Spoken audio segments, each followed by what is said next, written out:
talking about. Let's deselect those. And now these that I just pulled in here, I would actually take those. And I'm talking about if you want very realistic stuff, you want to pull those in a little bit and have the spine kind of kicked out a little bit, but you don't want it kicked out all the way down. You want to interpolate it just a little bit, or reciprocate, or pull it out a little bit, tuck it in a little bit, because the spine actually is made up of several pieces, quite apparently. I'm sure you guys know that. But, you know, some of them you take out, like every other one. This is not enough definition to do what I'm talking about, which is kind of why I don't do it. So, but that's a bit more of a realistic spine. Then you take these other ones that are dipped in a little bit and just smooth them twice. There we go. And that would be a more accurate spine. And you can see that in itself has added much more detail to the back. But let's reopen that recent file, 6. Okay, there we go. But I don't want to get into all that, so.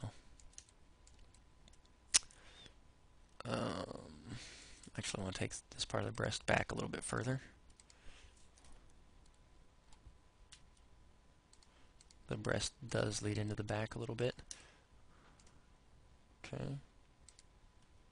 Whoops, wrong button.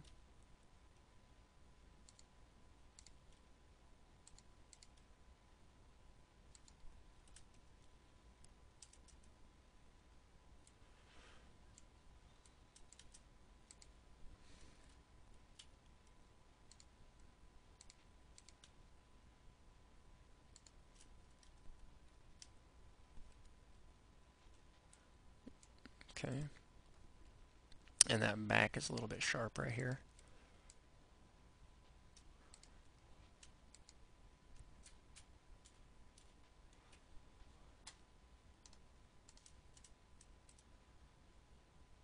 And sometimes it's kind of hard to tell with Blender. You got to really work on the lighting.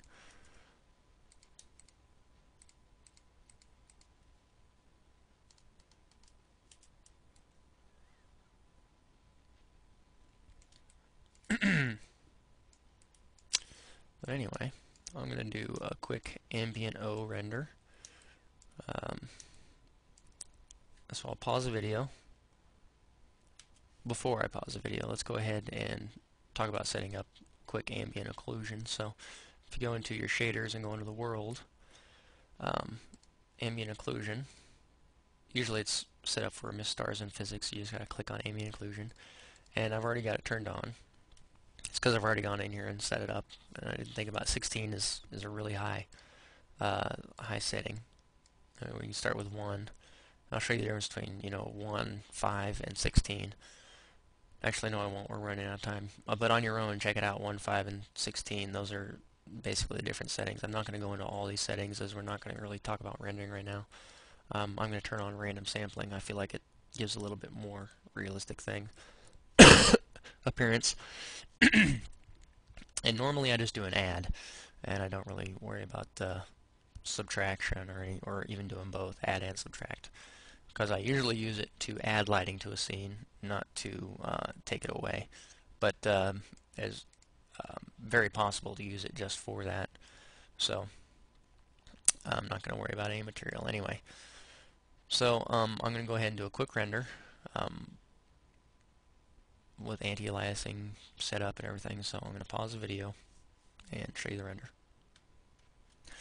Okay, it's still rendering, but I just wanted to show you. For one thing, well, we have the camera basically set up in the wrong spot. I didn't actually set it up to go from the view I was at, but just to talk about the ambient O real quick, as you can see that it gives you pretty good renders right off the bat with little expense to setup time. So ambient occlusion is your friend, and most times, especially if you're doing real-time stuff like gaming or something like that, I almost always bake ambient occlusion map to add to my character textures. It just adds another level of realism for your game characters.